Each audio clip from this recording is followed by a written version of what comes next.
Hi, I'm Brannon Poe, founder of Poe Group Advisors and creator of the Accounting Practice Academy. You are listening to the Accountant's Flight Plan podcast, where we talk about stuff in the accounting world. If you're looking to buy or sell a practice, we are the premier accounting practice intermediary firm in the industry. Check us out at PoeGroupAdvisors.com. If you're a firm owner looking to build a more profitable practice while actually reducing owner hours, sign up for our practice management workshop, which only runs a few times per year. Learn more at accountingpracticeacademy.com. Welcome to the Accountant's Flight Plan podcast. I've got a very special guest today. She's actually been on our team the longest of anyone on our team. Stephanie Smith, who started with Poe Group Advisors back in 2009. And you came to me when you came to our company. You were currently working in banking. And if anyone remembers, 2009 was not a great time to be in banking. So I'll never forget when so some backstory. Stephanie, her husband, Ed, and I went to school together, and Ed was in my wedding. So we were friends before we started working together. And Ed and Stephanie came down to Charleston just to visit. And I explained to her that I was hiring, and she said, "Well, what is the job?" And I said, "Well, I've got a job description, and here's kind of what it is." And I said, "Do you know anybody who's interested?" And she said, "Well, I might be." I was like, "Oh, really?" So that's how that kind of got started. And then I sent you the job description. You looked at it and you were like, "Yeah, I'm interested." And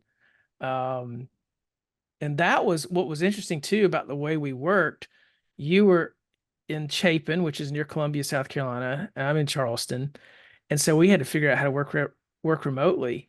And I had never worked remotely with anyone, and I don't know that you had, but No. so we had to figure that out back in 2009, back before everybody worked remotely. We had to figure that out, which was really interesting. So anyway, We were doing it before it was cool.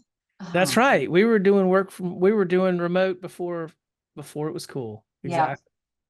And we had to figure that out. And I remember we do a lot of road trips. We'd meet Yeah. halfway, and we did that, and that was good. But yeah. Well, Yeah. Stephanie, welcome to the podcast.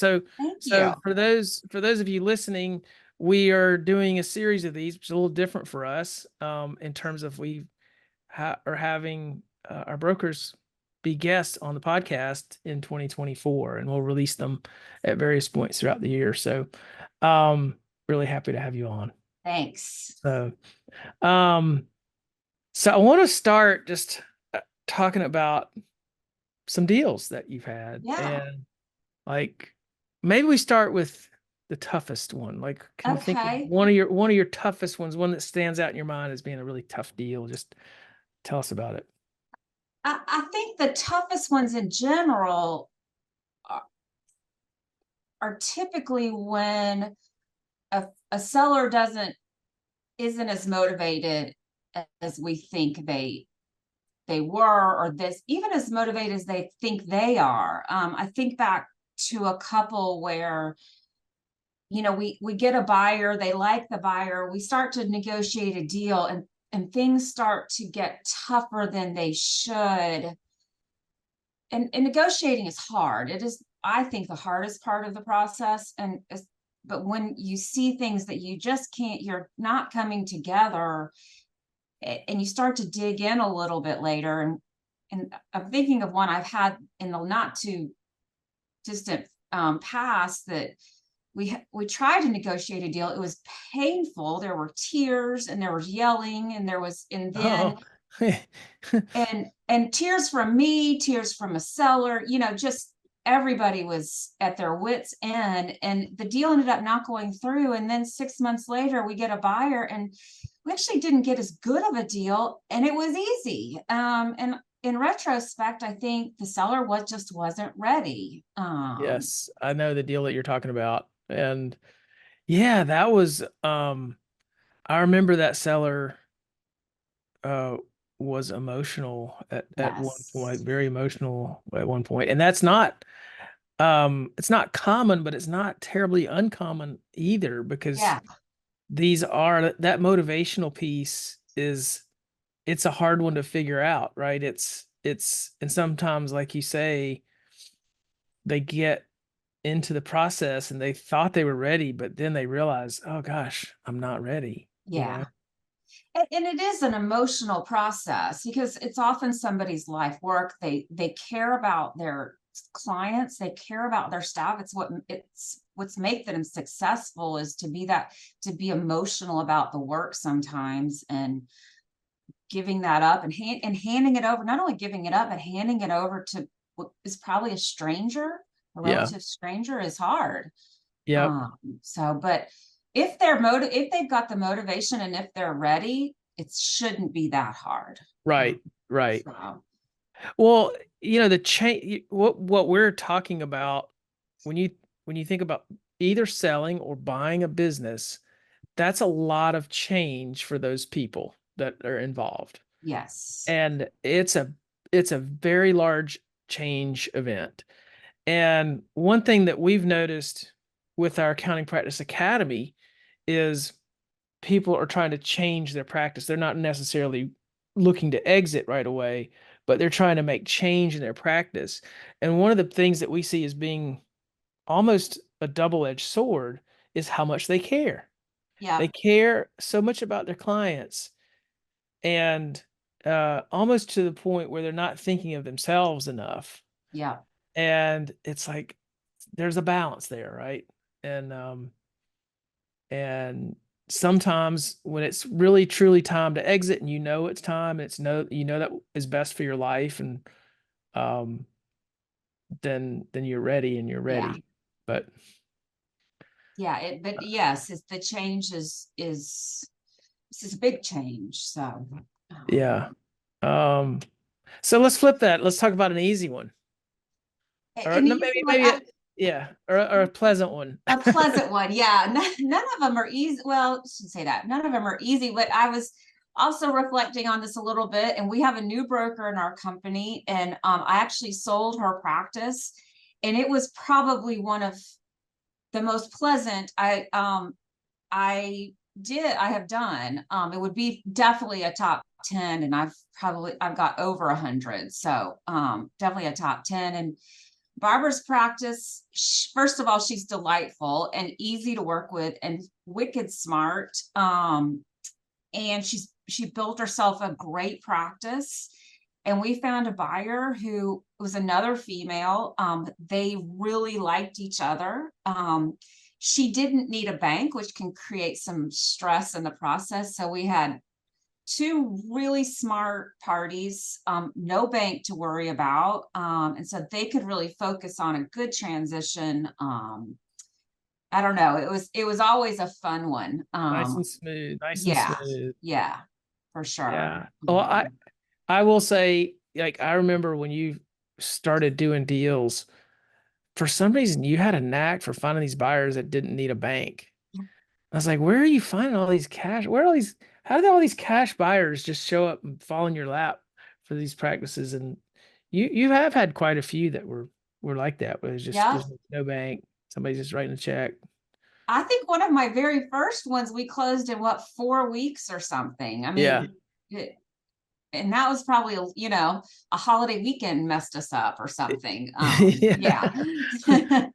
Yeah, when there's no bank involved, it really does make things easier. He's so much easier. Uh, Yes. Yes. yeah, I will say, it's made to be off a topic, but also do think there's some value in the bank. The bank does, they do their own due diligence. So I think it can give the buyer some comfort that a bigger entity has looked at this deal too and thinks it's worth the risk. right. So I, I think there's value in that.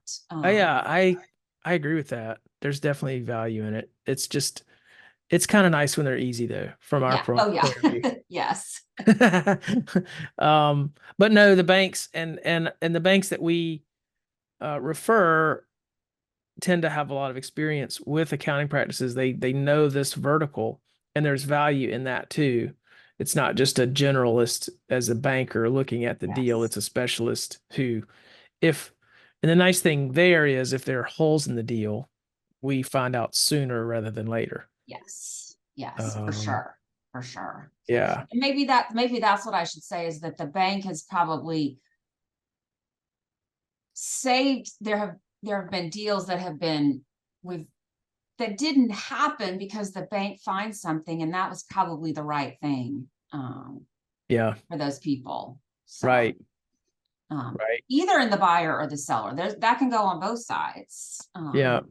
So Yeah. And most of the banks, so most of the deals in the US are banked with an SBA yes, package. And I guess that's where it gets a little difficult, is some of that stuff is bureaucratic in nature. It's not a typical banking. It's not like a standard loan process where there's not a agency involved. yes, yeah. Um, so let's talk about important things that maybe for seller and buyer considerations going into a deal. So let's talk about the seller first. Okay. What do you think uh, a seller should do to prepare for a sale? Either prepare mentally or prepare their practice for a sale. Like, what are some things uh, you find that would be helpful for sellers or potential sellers? I think having, again, talking about motivation is do they have a clear vision of what they're going to do next? And that can be, it can be an alpaca farmer, or they can, sell real estate or whatever it is, but to have some sort of clear vision of what's next for them, I think is important. And I think that's something you taught me early on, is when we ask those questions, if they don't have that clear vision, that might be something to dig into a little bit and make sure that um, we don't want them to have concrete plans because we don't know timing, but just having a, clear vision of what the next steps look like Yeah, for yeah. them. Um, So uh, I'm gonna go a little side note here.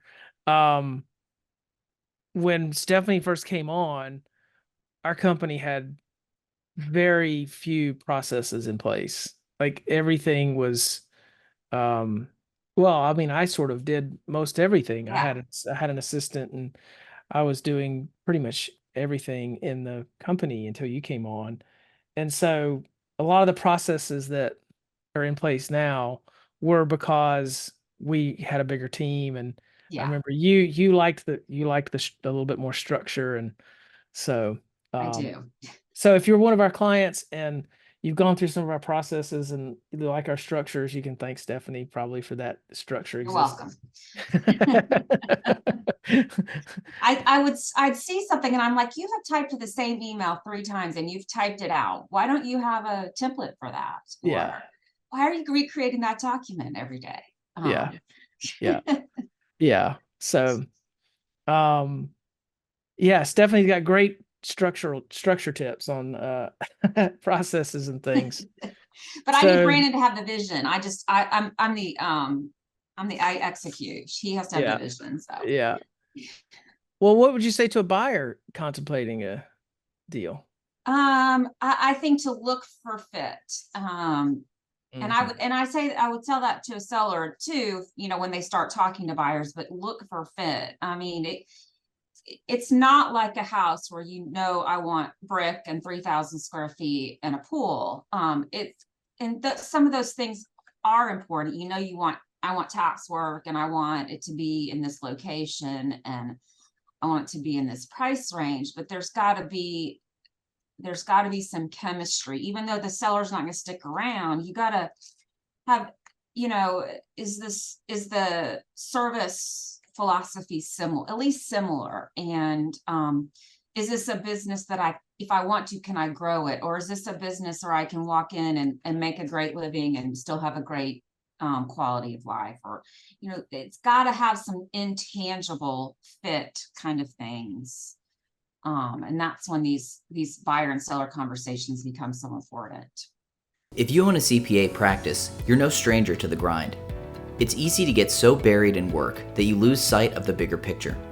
Oftentimes, in order to improve, we need to change our point of view. Accounting Practice Academy by Poe Group Advisors gives you that fresh perspective. so you can achieve success on your terms. This virtual workshop gives you the tools and mindsets to grow your bottom line and make your firm less owner dependent. You'll use your firm's data to zoom out and see your challenges and opportunities with amazing clarity. Most APA members come to realize that pruning their clients and doing less will actually generate more income. Poe Group Advisors has sold hundreds of accounting practices. We know that the firms that are the easiest to operate are also the most valuable ones in the marketplace. APA is the only workshop built from that mergers and acquisitions perspective, which means our members build more valuable practices. Create a better practice for you and your employees to enjoy, or build it to sell. The choice is yours. Have you looked at your practice the way a buyer would? It's easy to lose sight of the bigger picture when buried in the finer details.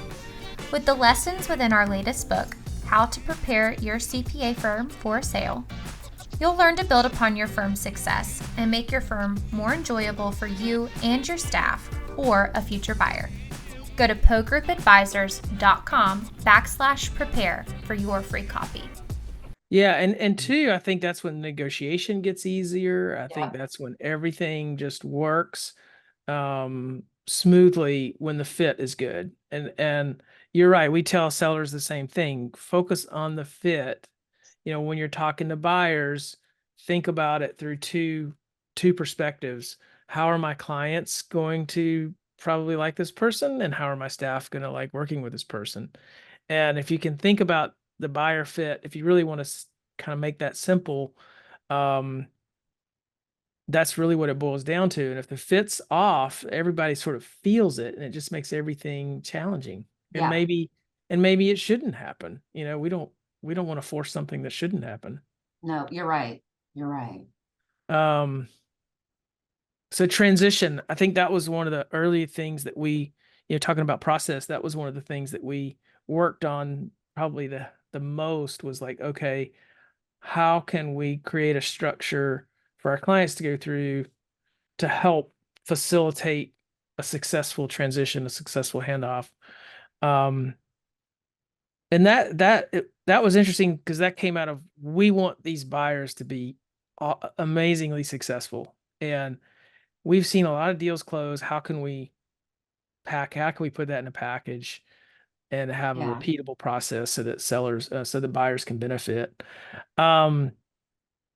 What would you tell a buyer kind of coming into, like, just a high level in terms of the transition, as they're sort of maybe contemplating a purchase, or maybe they're even looking at doing acquisitions? Like, what kind of mental mindsets are important going into transition planning? Well, and this quote is actually in our transition call or transition meeting. It says, make the main thing the main thing. Transition is hard. You can't sugarcoat it. It's hard. You're going to have to roll up your sleeves, get in there and work hard. Mm-hmm. But remember, there are going to be some hiccups. You might fall. That's okay. If you lose, you might lose a client. That's okay. But keep your eye on the right thing. Am I providing great service? Is the quality of the work still very high? Is the staff, are they coming on board if there are new processes or procedures or those kind of things? You just kind of keep your eye on the ball. I'm using a lot of cliches here, but Yeah. I think that's so important.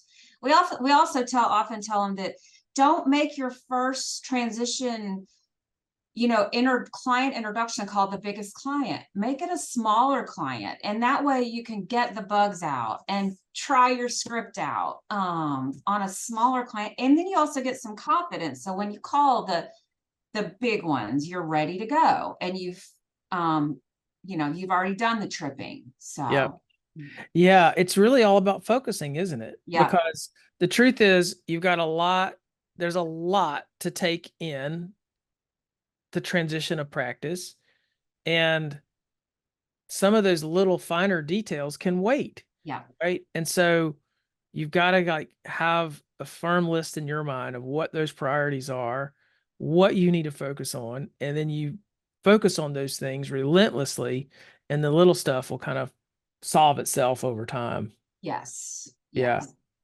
Yeah. I think that can be kind of hard for some accountants. That's harder than others. And I've often felt like, accounting is a very detailed profession, detail oriented, tends to be. Yes. And there's also,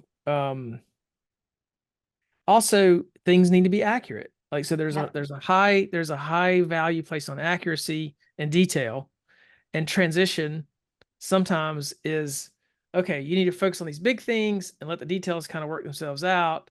And that's a big shift for some. Oh yeah, I had a seller who was really worried about getting their PO box switched over. And I was like, well, those are the kind of things that, while yes, important, that can happen 3 weeks in. The PO box is not going to make or break. The name of the, whoever's bill gets PO box goes to is not going to make or break, but making sure that key employee is content and happy, even not just content, happy, is way more important than the PO box. Now the PO box may be easier than that key employee, but yes, it is more important. yes, yeah, I like that. What do you see like in the market? Any challenges in buying or selling right now that's sort of market specific for the time that we're in? I think it's staffing. I think I think we could wax philosophical for days about the profession, but just finding good quality staff.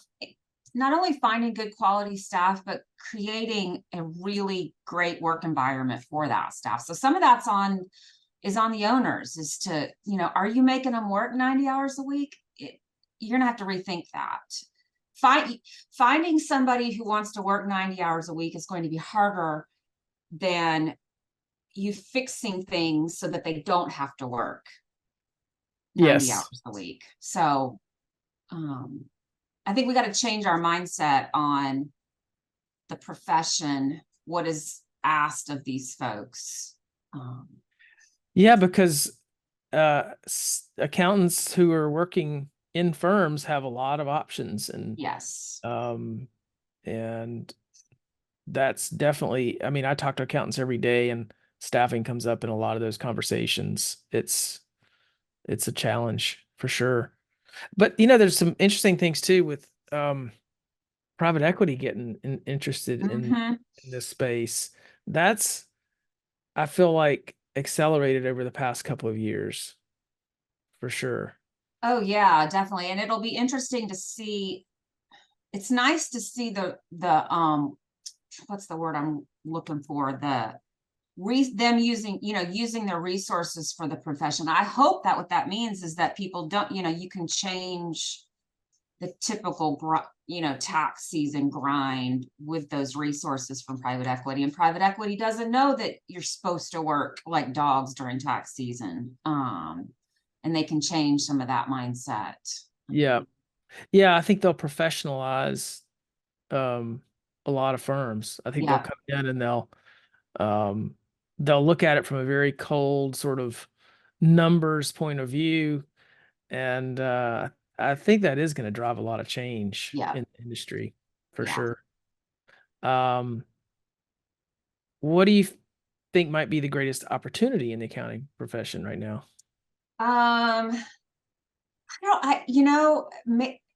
AI may be,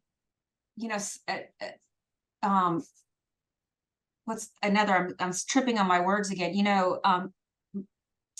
some of these tasks could be done at does not need to be done by a highly paid CPA. Some of this stuff can be automated, or outsourcing, especially data entry things, or just, if you could scan a document, somebody can scan and some program can pull the data off of that piece of paper. And I think it would allow the professionals to do cool professional things like, you know, be more consultants to small business owners rather than, you know, writing numbers in a spreadsheet. They can be true business partners. Yeah. So Yeah. No, I agree. It's, I feel like AI it's really hyped right now, and I don't think it'll happen as fast as everybody might want it to happen or might be afraid of it happening. I think it's going to take some time for it to really start to weave its way into things. yeah, Yeah, we're using it a little bit for some of our business, and what we find is like, yeah, it gives you a start. It gives you yeah, a little boost, but then you've got to still get most of the finishing work done. got to get, you know, you still has to have a human touch on it, but Yeah. but at least that, you know, the stuff that we're polishing up means that we're getting to higher level, more interesting Yep. work. Yep. Exactly. How about us, speaking of interesting, can you share a funny or interesting story? What's something that's, I guess, occurred and Maybe my favorite is we had a seller, and this was early on for me. I had a seller who she sold everything she owned, including her accounting practice. She put everything into 2 suitcases and she moved to Spain. She didn't have a place to live. She didn't have a bank account. She didn't, and it was brave and fun. And she sent us a picture of her with her 2 suitcases, I think, you know, on the streets of Spain. And I thought, that's goals right there. yeah, You know? yeah, So I loved that story. yeah. It is a cool story. We know so many of these owners have really worked very, very hard their whole careers, and seeing them exit and just enjoy life is really rewarding. It is. Long cruises, you know, people going on to become, you know, to farm or, you know, spend more time with you know, some of those stories are very, very fun. So, Yeah, yeah, and you know, we have stories where the seller is still going to have lunch with the buyer every week, and are, you know, been great mentors to buyers, and yeah, so yeah. It was Daryl and I Daryl came on our podcast and was talking about how relational this work is and yeah, how that's a really valuable part of it, and um how when you're brokering a deal, um you get pretty close to some of these clients, and it's almost like you kind of miss them after the deal's closed because yeah, they're for sure. they're they're busy transitioning their firms, and so For sure. Yeah. we'll always like to ask guests about a book recommendation. So let's close off with that. Let me know, like, what's something you're currently reading, and what could you share with the audience about it? Well, here's my truth is that all of my fun reading comes from Carol Poe, and all of my professional reading comes from Brannon Poe. So That is true. That is true. I can attest to that. yeah, so every time I see Carol, she has a bag of books for me, and I always love them, but they are thrillers and maybe a trashy, you know, beach read in there. But yeah, Carol is a voracious reader. So Yes. but my professional books all come from Brannon, and I'm actually reading Crucial Conversations, which for me I've been doing this almost 15 years, and these are still hard for me. These tough conversations, I know in my heart they're kinder, they're better done early. I know it, and I still struggle sometimes to do them, and I'm better at it. I definitely am better at it. But Yeah. you know, just having these conversations, I think actually makes them having them faster, makes them less emotional, which is where I tend to get bogged down, is getting emotional you- about these things. Because if you procrastinate on something, it just builds. Yes.